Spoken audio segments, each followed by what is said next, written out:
Good afternoon, friends and film fans. It's been a while. In fact, I'm not entirely sure what the last film I reviewed was. I know the last film I saw at the cinema was It's a Wonderful Life, and that was on the 23rd of December. And I also know that straight from being in the cinema, I then spent the rest of the evening and a chunk of the following morning in two different A&E departments with my daughter, so I don't think I did a review of that one. Maybe I did, I'm not entirely sure. So, I'm here to talk about the film Queen and Slim, which I've watched this afternoon on Prime Video. So if you are a Prime subscriber, you will have access to this film. And it's from 2019. And the thing that prompted me to watch it today, apart from the fact that I just wanted to see it, and I had wanted to for a while, is the fact that last night, or overnight, the 93rd Academy Awards, also known as the Oscars, took place. And British actor Daniel Kaluuya won Best Supporting Actor for his role as Chairman Fred Hampton in Judas and the Black Messiah. Now, I'm dying to see that film, but it's not out yet, so I watched Queen and Slim today instead, in celebration of the talent of this man. And my God, this man is talented. So some of you will know Daniel Kaluuya from Jordan Peele's Get Out. He plays the lead in that, the boyfriend.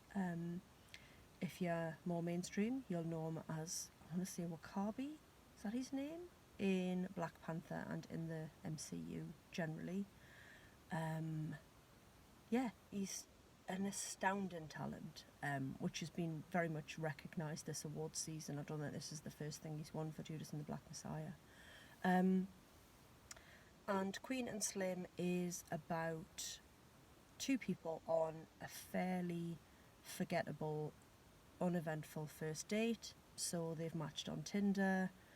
A few weeks prior, he sent her a message, she didn't reply, and then all of a sudden she did. So we start with them in a diner having dinner, and it doesn't go particularly well. It's not awful, but there's just kind of, it's a bit nothing. So they're having a chat. She says she's an attorney. The female lead is played by Jodie Turner-Smith, who is also a British actress, from Peterborough. And I don't know why that amused me, but it did, because I don't think about, class actresses or actors coming from Peterborough, but people do, obviously. So yeah, they're on this date, and it's kind of a bit blah, and they leave, and on the journey home they're pulled over for a traffic violation. Apparently he forgot to use his turning signal, or his indicator, as we would call it in this country.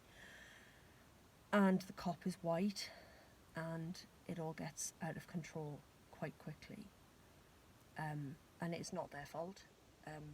The character played by Daniel Kaluuya, I'm using the actor's name because you don't find out the characters' names until the end of the film, which is really interesting.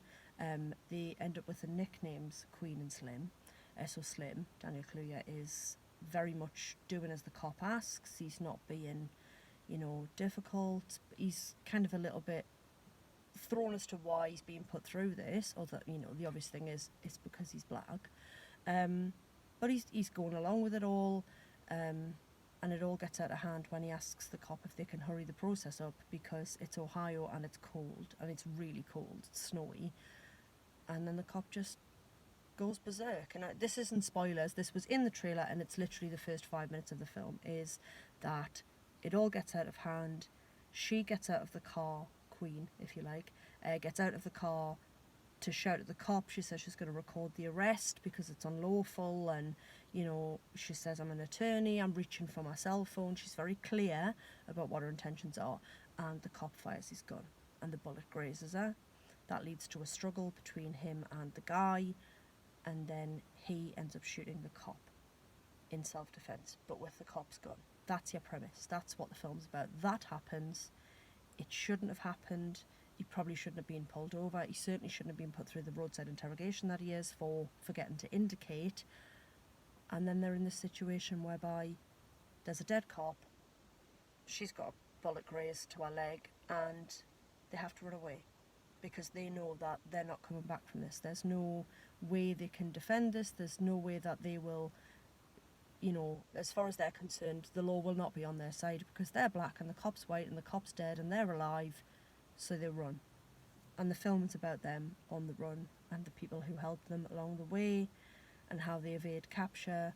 And what's fascinating and wonderful is watching how they go from being sort of a bit indifferent to each other, and almost she definitely doesn't like him, to how their relationship and romance actually blossoms in this most bizarre circumstance. And what I loved about it was I believed it completely, because the two leads are so good that even though it's this weird set of circumstances, this romance grows so organically. And yes, I guess the fact that the intensity of the situation, the fact that they're forced together and they're stuck with each other, but when it starts to happen, I just believed it completely.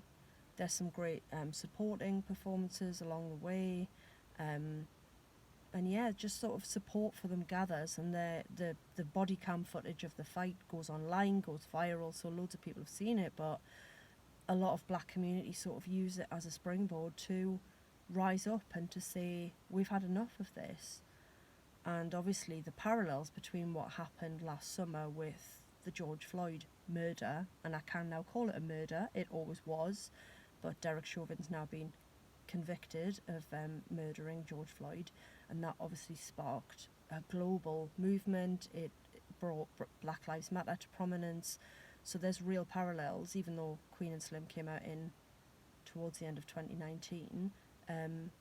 It's not a new story. It's not. I mean, the story as it's told is brilliant, but the idea of racial injustice, police corruption, how white cops treat black people, yeah, is something that we've seen in the news so much recently, and it is in our news, even though it's happening over there. I guess it happens here as well, maybe to a lesser extent.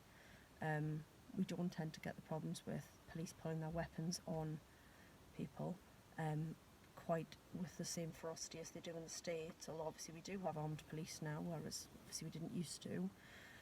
So yeah, it is superb, it looks great, the soundtrack's great, the two leads are so utterly engaging and captivating and believable, and there's just something about Daniel Kaluuya on screen. He's just so watchable, he's got this real strong presence, and I'm just so excited to see what he does with the rest of his career. Obviously next for him is Judas and the Black Messiah, which should be out soon. Cinemas are due to reopen, I think it's 3 weeks today. Fingers crossed. Obviously I cannot wait to get back in there and see some films on the big screen, but I would definitely recommend Queen and Slim. It is excellent, and I'm really glad I made the time to watch it today. And this has been lovely, sitting in my car talking about a film. Marvellous. I'll hopefully be talking to you from lots of cinema car parks in the very near future. Thanks for watching. Katie out.